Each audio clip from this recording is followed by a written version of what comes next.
Break के बाद आपका स्वागत है। होली के पर्व पर यूं तो घर पहुंचने के लिए परेशानी हमेशा होती है, लेकिन इस बार यात्रियों के लिए दिक्कत और ज्यादा बढ़ गई है। दरअसल कई शहरों के लिए ट्रेनों में सीट मिलना तो दूर, बुकिंग ही बंद कर दी गई है। वहीं हवाई सफर पहले से कई गुना महंगा हो चुका है। ऐसे में यात्रियों की परेशानी बढ़ना तय है। ये रिपोर्ट देखिए। आमतौर पर एयरलाइंस त्योहार को देखते हुए हवाई किराए की दरें कई गुना अधिक कर देती है। दिवाली और होली पर तो आम बात है, लेकिन इस बार एयरलाइंस ने पर्याप्त फ्लाइट्स होने के बावजूद हवाई किराया अधिक कर दिया।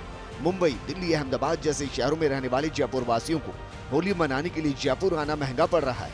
हालांकि हवाई किराया केवल उन्हीं शहरों का बढ़ा है जहां पर ज्यादा संख्या में जयपुर के लोग रहते हैं, लेकिन कोलकाता, हैदराबाद जैसे शहरों से जयपुर आने के लिए किराए की दरें बहुत ज्यादा नहीं बढ़ी है, क्योंकि इन शहरों से जयपुर लौटने वाले यात्रियों की संख्या बहुत अधिक नहीं है।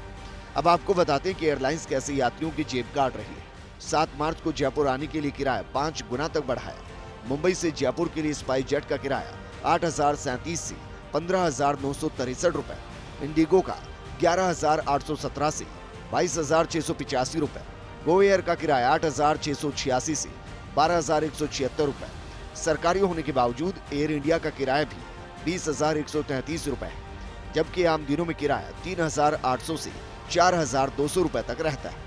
पुणे से जयपुर के लिए इंडिगो का किराया 9,704 रुपए, एयर एशिया का 10,564 रुपए, स्पाइस जेट का 12,280 रुपए, जबकि आम दिनों में किराया 4,200 से 4,500 तक रहता है।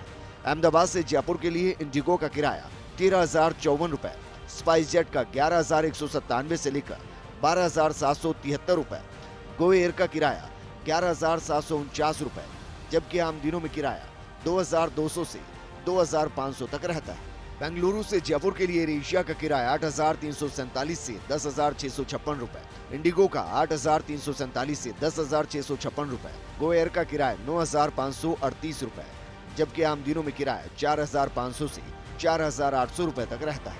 लखनऊ से जयपुर आने के लिए एयर इंडिया का किराया 6,558 रुपए है, जबकि आम दिनों में किराया 4,000 से 4,300 रुपए तक रहता है। चेन्नई से जयपुर के लिए इंडिगो ने 9,721 रुपए किराया किया, जबकि आम दिनों में 5,500 रुपए किराया रहता है। अब आपको ट्रेनों के हाल बताते हैं। जयपुर से लखनऊ जाने के लिए मरुधर एक्सप्रेस के स्लीपर में वेटिंग 250 है, थर्ड एसी में 47, सेकेंड एसी में 22 वेटिंग है। उदयपुर न्यू जलपाईगुड़ी में लखनऊ के लिए स्लीपर में टिकट की बुकिंग बंद हो गई, थर्ड एसी में भी टिकट बुक नहीं हो रही, सेकेंड एसी में 24 वेटिंग है। पोरबंदर मोतिहारी एक्सप्रेस में स्लीपर और थर्ड एसी में टिकट बुक नहीं है। पोरबंदर मोतिहारी एक्सप्रेस में स्लीपर और थर्ड एसी में टिकट बुकिंग नहीं है। ट्रेन के सेकंड एसी में 17 वेटिंग चल रही है। कानपुर, वाराणसी शहरों के लिए भी करीब इतनी ही वेटिंग चल रही है। जयपुर से भोपाल के लिए जोधपुर पुरी में स्लीपर में 170 वेटिंग है। जयपुर सिकंदराबाद में 202, भगत की कोठी बिलासपुर में 60 वेटिंग है। जोधपुर भोपाल में 72 वेटिंग है। जयपुर भोपाल में 65 वेटिंग है। जयपुर से 6 मार्च को पटना के लिए जियारत एक्सप्रेस में 171 वेटिंग है। जयपुर से मुंबई के लिए 5 ट्रेनें हैं, फिर भी ट्रेनों में स्लीपर की वेटिंग 69 से 203 है। कुल मिलाकर ये समझा जा सकता है कि ट्रेनों में अगर यात्रा करेंगे तो जनरल क्लास में खड़े होकर सफर करना होगा।